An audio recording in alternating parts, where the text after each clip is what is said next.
আমি বাংলাদেশের সেই প্রত্যন্ত অঞ্চল নোয়াখালীর হাতিয়া দ্বীপ থেকে নির্বাচিত হয়ে এসেছি, নোয়াখালী ৬ আসন থেকে।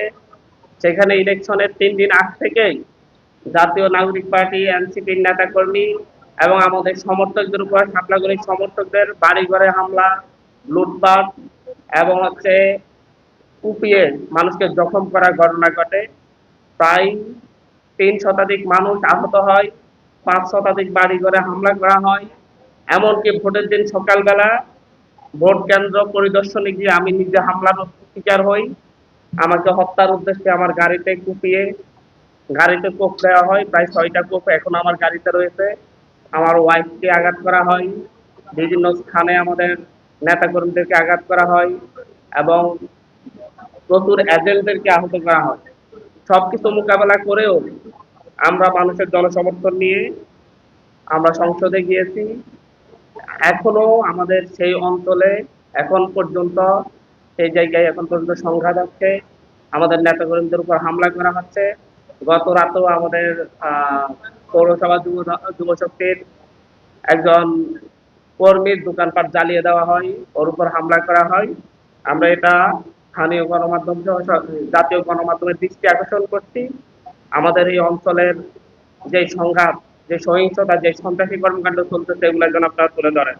বাংলাদেশে তৃতীয় বৃহত্তম রাজনৈতিক দল হিসেবে আবির্ভূত হই।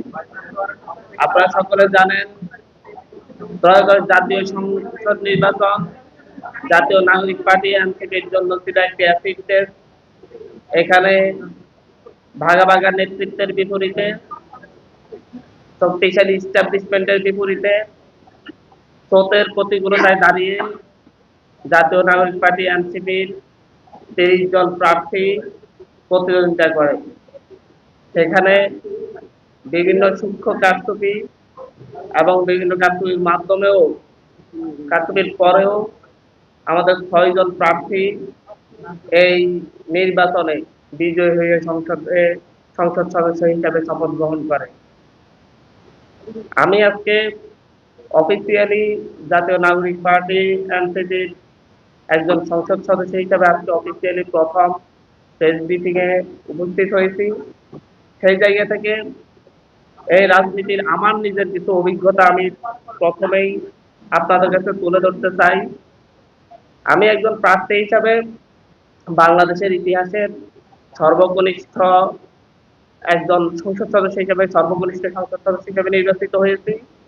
আমাদের যাত্রায় আমরা যে প্রতিবন্ধকতার মুখোমুখি হয়েছি, যেই সন্ত্রাসী কিংবা রাজনৈতিক দস্যুতা আমাদেরকে মোকাবেলা করে এখানে আসতে হয়েছে, সেটা হয়তো বাংলাদেশের অনেক মানুষই জানেন না। আমরা যে উদ্দেশ্যে আজকে এখানে এসেছি, আপনারা জানেন জাতীয় নাগরিক পার্টি এনসিপি জাতীয় নির্বাচনের পরপরই আগামী দিনে হতে যাওয়া স্থানীয় সরকার নির্বাচনের প্রত্যেকটি নির্বাচনে অংশগ্রহণ করার জন্য সিদ্ধান্ত নিয়েছে।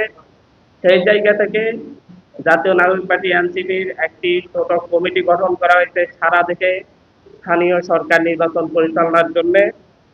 সেই ৬ সদস্য বিশিষ্ট সেই কমিটির আজকে প্রথম সংবাদ সম্মেলন।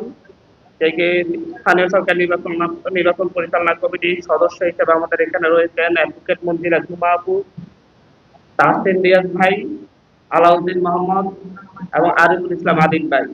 আর সদস্য হিসেবে আছি আমি, আব্দুর হান্নান মাসুদ। চেয়ারম্যান হিসেবে আছেন আমাদের মোহাম্মদ সাজিদ আলম ভাই। আমরা সারা বাংলাদেশে আমাদের প্রত্যেকটা সিটি কর্পোরেশন ওয়ার্ড, প্রত্যেকটা পৌরসভা, প্রত্যেকটা ইউনিয়ন, উপজেলা চেয়ারম্যান, উপজেলা ভাইস চেয়ারম্যান, মহিলা ভাইস চেয়ারম্যান, এই সকল স্থানীয় সরকার নির্বাচনে এই সকল পদে অংশগ্রহণের জন্য জাতীয় নাগরিক পার্টির পক্ষ থেকে যারা অংশগ্রহণ করবে তাদেরকে আমরা খুঁজে বের করব এবং আমরা ইনশাআল্লাহ প্রত্যেকটা স্থানীয় সরকারের ওয়ার্ড মেম্বার থেকে শুরু করে সিটি কর্পোরেশনের মেয়র পর্যন্ত সকল পদের জন্য জাতীয় নাগরিক পার্টির নেতৃত্ব প্রতিদ্বন্দ্বিতা করবে।